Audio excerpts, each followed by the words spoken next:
understands, Bob, that contract, Wilder had the rematch clause, which he wanted to activate. That has expired. Is that correct, Bob? Not said. Each fighter entered into a contract. Why was the rematch clause so time specific? It wasn't because he negotiated it should be such a period of time. They felt they were going to win the fight. Therefore, they didn't want to spread it out a year or whatever. They wanted a short period. So, and the contract provides for a relatively short period where each fighter is obligated to do the rematch. Once that expired, no contractual provision would require either fighter to do a rematch. Those are the words of Bob Arum. If you could hear him, I know I apologize. The IFL TV interview was kind of chippy or blocky or whatever, and it seems to be like that, especially when something you want to listen to. But as Bob Arum was just explaining, people, the contract, the expiration date on that, why was it so short a time? Because, the fight just happened in February. So why would you... Okay, February, and you guys were in negotiations before then, and, as of July, August, September, because they were looking for possible dates. These guys were negotiating, okay, people? So why was it that short? Bob Arum just confirmed it. He said it wasn't on our side. It was the reason it was such a short window was because of Team Wilder. Okay, because they thought they were going to win.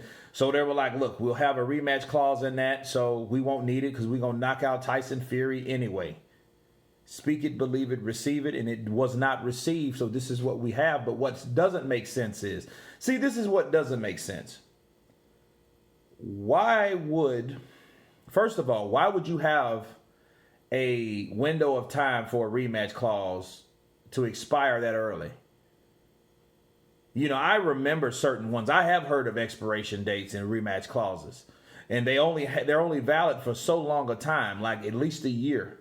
It's never been like 6 months or so, which I think I don't know how long this contract is or was or whatnot, but it's a short window. It ain't a year, so why would you have a rematch clause under a year's time? Unless you thought that you were going to win, unless the rematch clause itself was rather shady. And I think at this point it was. But it was stupid on the management of Wilder because they at least should have been covering their own ass in case they lost. See, at this point, people, we understand that it's like getting insurance. It's like paying the shittiest type of insurance. Okay, and your plan of the insurance is so piss poor because you didn't intend to get in a wreck. But then now you're in a wreck. Now you're dealt with this shitty insurance and it won't pay out. That's exactly what's going on with this situation. But here's another thing. You got to look at Team Wilder for this. The management, rather. If you knew, the minute that Wilder, the fight was stopped, shit, we got the rematch clause, let's exercise it. But at that moment, you already understand the stipulations of your own contract that you implemented in that contract for yourselves. And really, they did that for Tyson Fury, but they thought Tyson Fury would lose. So to iron everything out, give the rematch clause in there, implement it, but it can only be for a certain time because we ain't losing anyway. That's going to be for them. And if they bullshit, maybe that's a slick ass way for them to get out of that situation because it's such a short time. Now, did anyone know about the coronavirus? No. So we can't say people seen that coming. I'm not saying that, okay? I'm not reaching like that. What I'm saying is Team Wilder expected Team Fury to lose, and if they wanted to get the rematch, they would have to hurry up and do it. Okay? Before Deontay Wilder decided to move on or go back to fighting the rest of the fighters on the side of the street on the PBC. On that lineup. But, because that would have been done. Cool. Second fight, I knocked you out. I think I knocked you out the first fight. Done. Right? Oh, you want a rematch clause? Hey, guess what? You only got so much time to do it, so you keep dicking around, you're going to lose the opportunity to fight the Bronze Bomber, the WBC heavyweight champion of the world. But what happened? He lost. So since he lost, those guys should have remembered their own bullshit that they implemented. They should have remembered that insurance plan was already too shitty. It was too shitty anyway.